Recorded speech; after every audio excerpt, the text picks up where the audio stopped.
Think about the relationship between the US and the UK. The special relationship, right? Allies, friends, tea, and crumpets. Meets apple pie. But what if I told you that beneath this polished surface lies a history far darker and more complex than what you learned in school? A story of conflict, betrayal, and manipulation that shaped the world we live in today. Let us peel back the layers of this so-called special relationship and explore the secrets they never wanted you to know. Most of us know the basics of the American Revolution. No taxation without representation. The Boston Tea Party. Brave colonists fighting for freedom against a tyrannical King George. It's a great story, a classic underdog tale, but it's also a highly simplified version. The reality is that the rebellion wasn't a universally popular movement. A significant portion of the colonial population, perhaps as much as a third, were loyalists.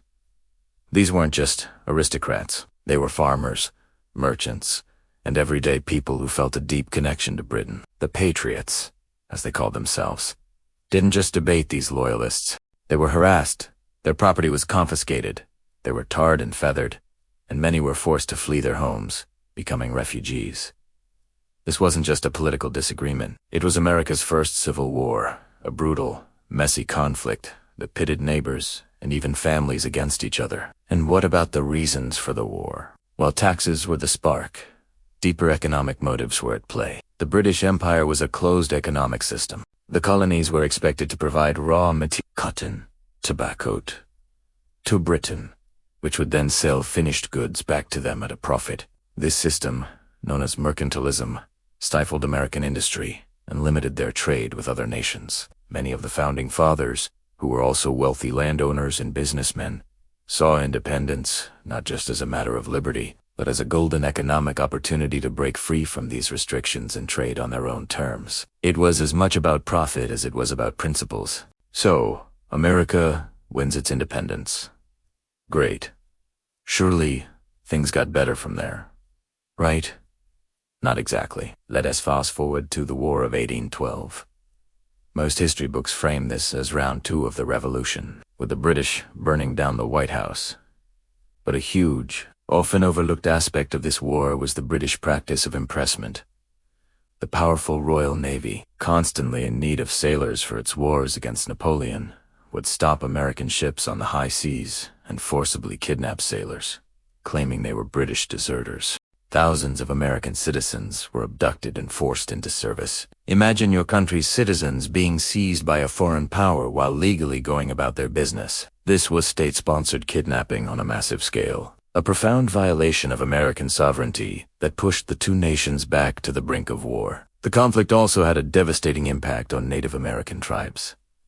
Many tribes, like the Shawnee under the leadership of Tecumseh, allied with the British, hoping to halt American expansion into their lands. The British promised them an independent Native American state in the Midwest as a buffer zone. But when the war ended and the British were defeated, they abandoned their allies. The Treaty of Ghent, which ended the war, made no mention of this promised state. The Native Americans were left to face the full force of American expansion alone, leading to decades of forced removals, broken treaties, and immense suffering. From that perspective, the British used them as pawns and then discarded them when they were no longer useful.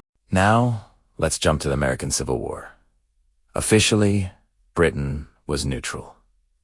Publicly, British leaders condemned slavery. But behind the scenes, the story was much different. The booming textile mills in Manchester and Lancashire were completely dependent on cotton from the American South. The Union blockade of southern ports created a cotton famine that put hundreds of thousands of British workers out of a job and threatened a pillar of the British economy. There was immense pressure on the British government to intervene on behalf of the Confederacy. British shipyards, like the Laird shipyards in Liverpool, secretly built powerful warships for the Confederate Navy.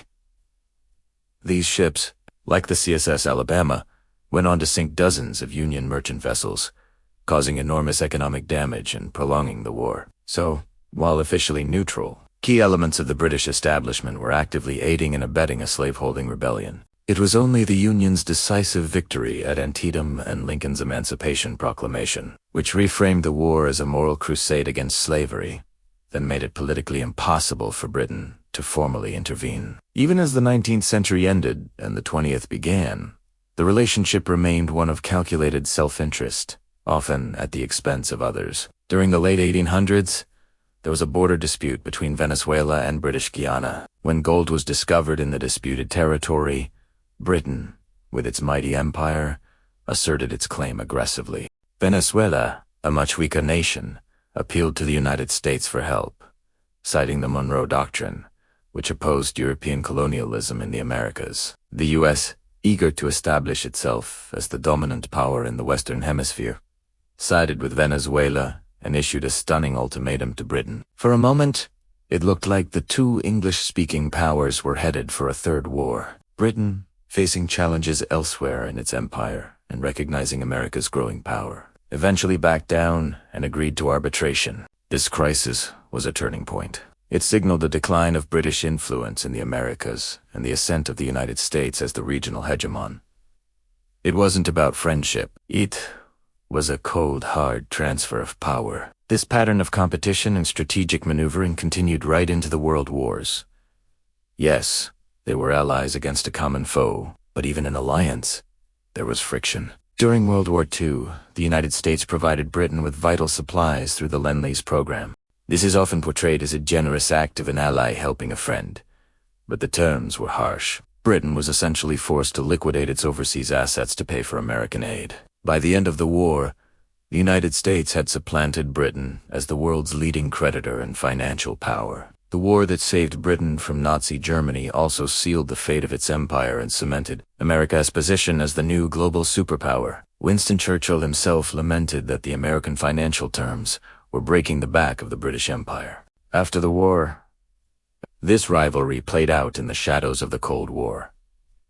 A perfect example is the Suez Crisis of 1956, when Egyptian President Gamal Abdel Nasser nationalized the Suez Canal, a vital waterway for European trade.